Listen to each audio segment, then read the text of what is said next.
Sahabat Fresh Juice dimanapun Anda berada, sesaat lagi kita akan mendengarkan Fresh Juice Rabu 4 Agustus 2021 bersama Romo John Laba SDB dari Tangerang. Selamat mendengarkan.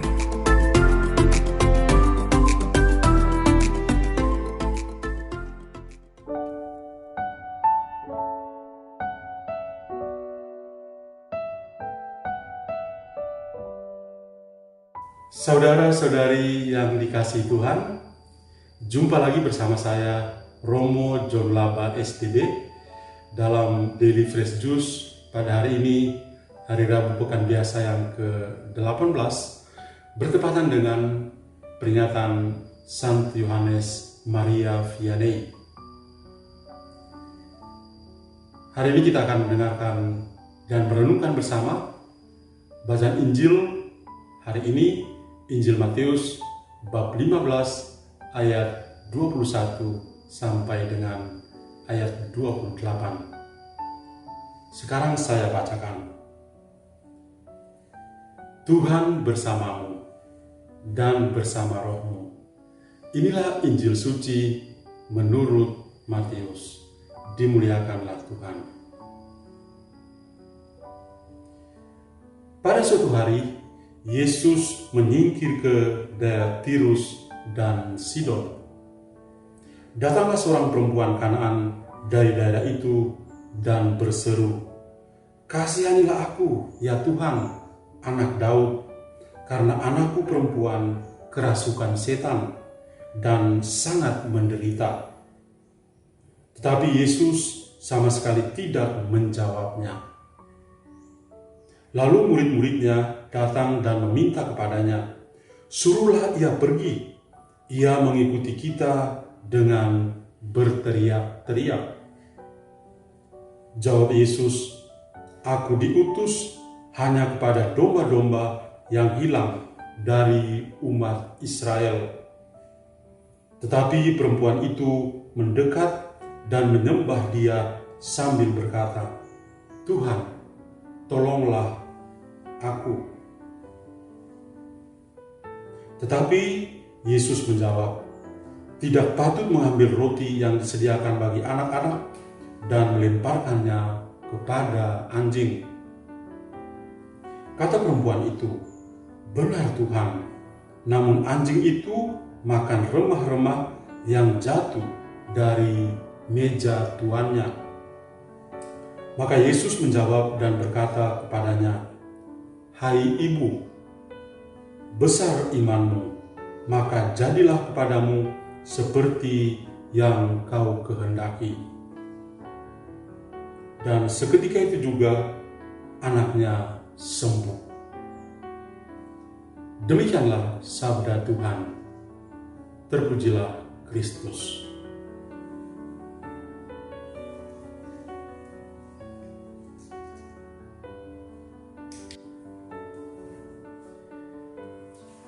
Saudari dan saudara yang dikasihi dalam Kristus, saya memberi judul renungan pada hari ini, "Kerahimanmu menyelamatkan."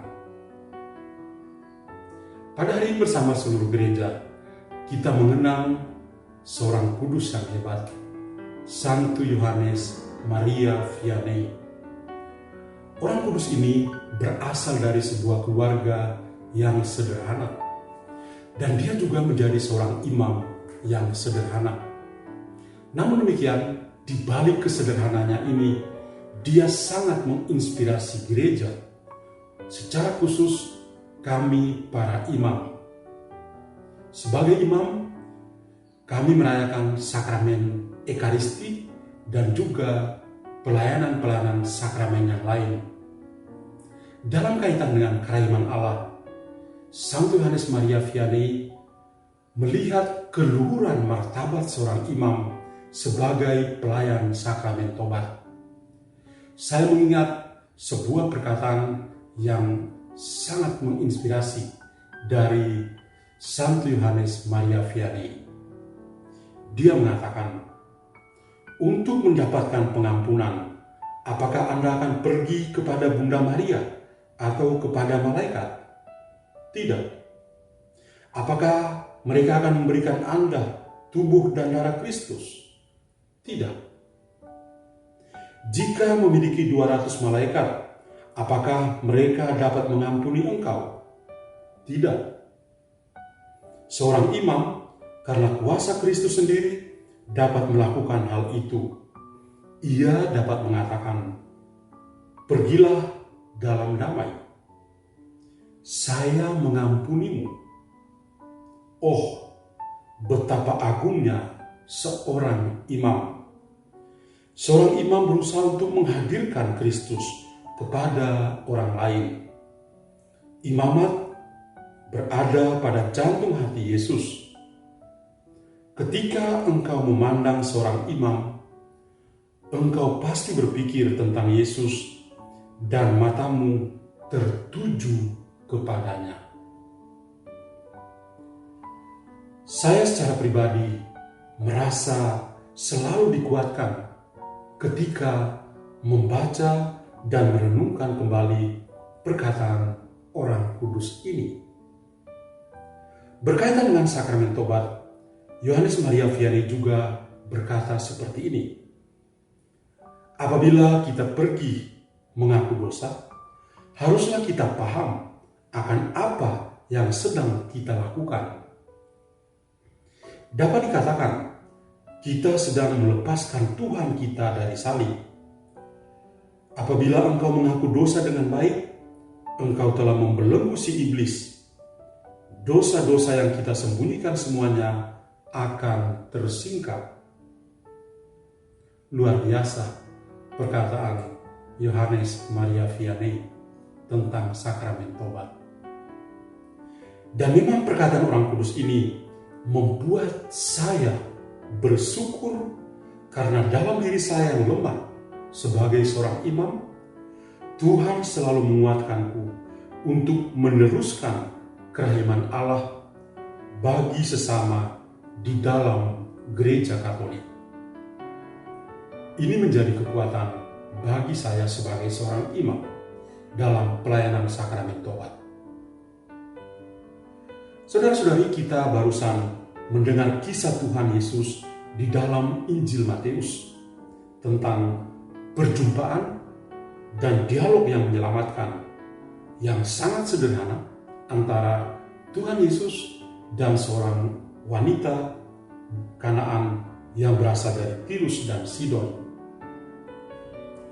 Kalau kita perhatikan baik-baik kisah Yesus dalam Injil Matius bab ke-15 ini, dia memang sempat beradu pendapat dengan kaum Farisi, sehingga membuatnya berbicara dengan keras kepada mereka sebagai orang-orang munafik, karena mereka sedang memuliakan Allah dengan bibirnya, padahal hati mereka begitu jauh dari Tuhan Allah. Injil Matius bab 15 ayat 7 dan 8. Setelah peristiwa ini, Tuhan Yesus menyingkir. Dia bergerak keluar dari Galilea menuju ke daerah Tirus dan Sidon, sebuah daerah di luar komunitas Yahudi. Dan pada waktu itu dia berjumpa dengan seorang wanita tanpa nama yang sedang datang kepada Yesus. Dan apa yang terjadi? Ketika wanita itu datang mendekati Yesus, dia memohon kerahiman, memohon belas kasih dari Yesus untuk bisa menyembuhkan anaknya yang sedang kerasukan setan. Dia mengatakan, "Kasihanilah aku, ya Tuhan, anak Daud, karena anakku perempuan kerasukan setan dan sangat menderita." Wanita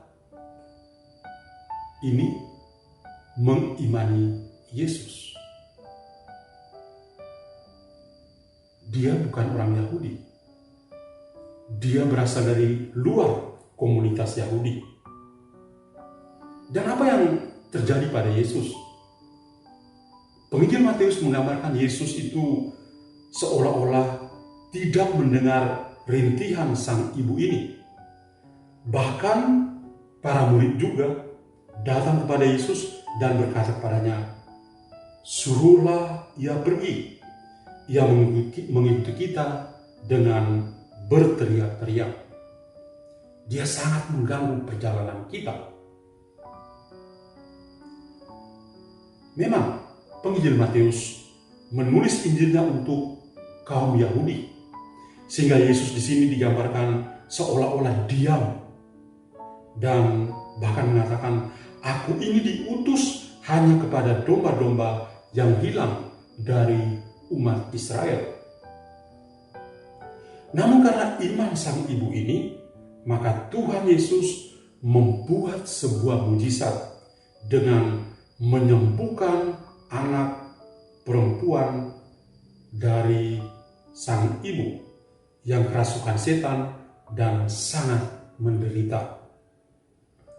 Iman sang ibu menyelamatkan anak perempuannya. Di sini Tuhan Yesus menunjukkan kerahiman Allah dengan melihat iman sang ibu. Sebuah kerahiman Allah yang berlimpah-limpah dan universal. Maka Tuhan Yesus menunjukkan kerahiman Allah dengan mengatakan kepada sang ibu itu, "Hai ibu, besar imanmu, pergi, jadilah padamu seperti yang kau kehendaki." Perkataan Yesus sekaligus mengoreksi kaum Farisi yang hanya bisa menyembah Tuhan dengan mulutnya, tetapi hati mereka begitu jauh dari Tuhan.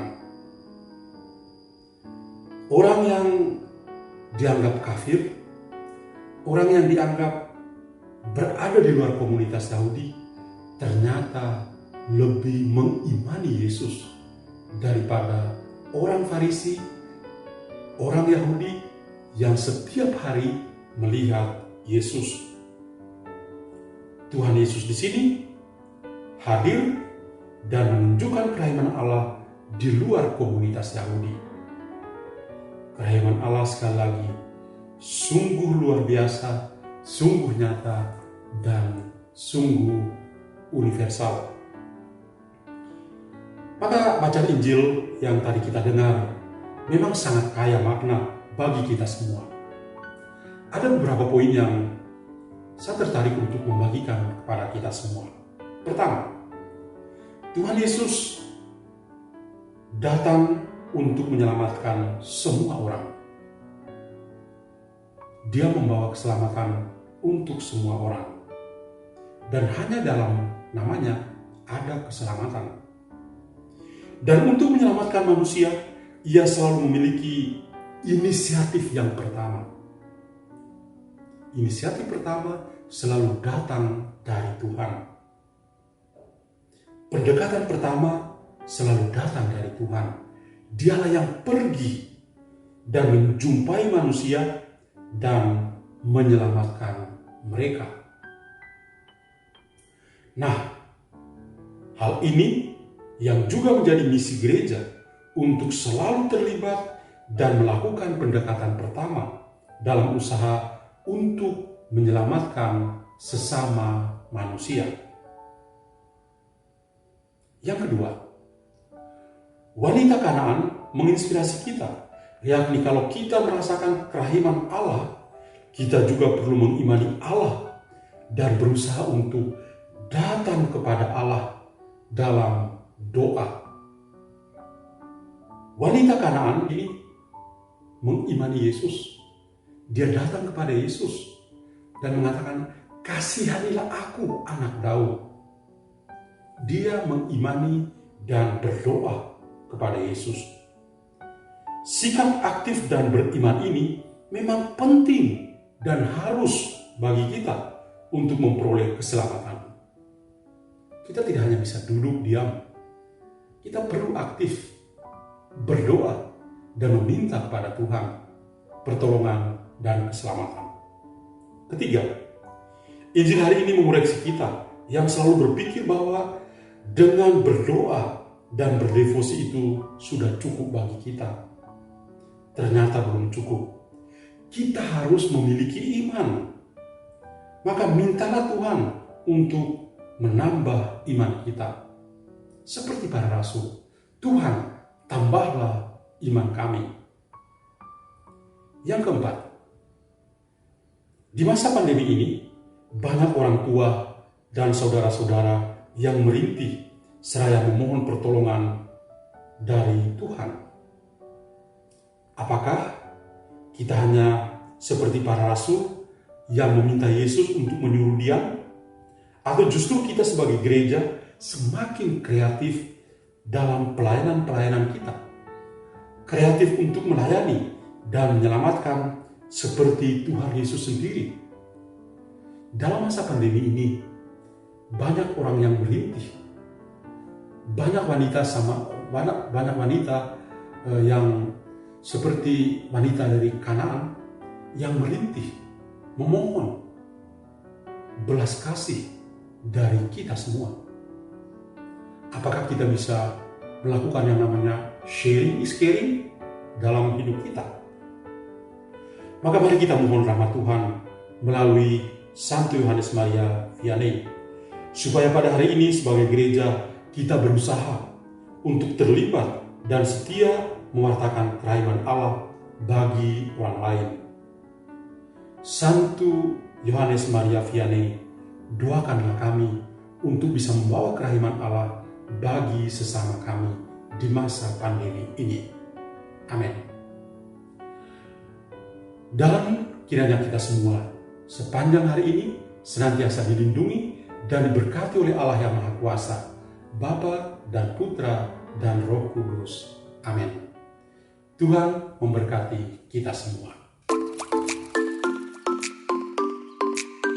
Sahabat Fresh Juice, kita baru saja mendengarkan Fresh Juice Rabu 4 Agustus 2021. Terima kasih kepada Romo John Laba untuk renungannya pada hari ini. Sampai berjumpa kembali dalam Fresh Juice edisi selanjutnya. Jaga kesehatan dan salam Fresh Juice.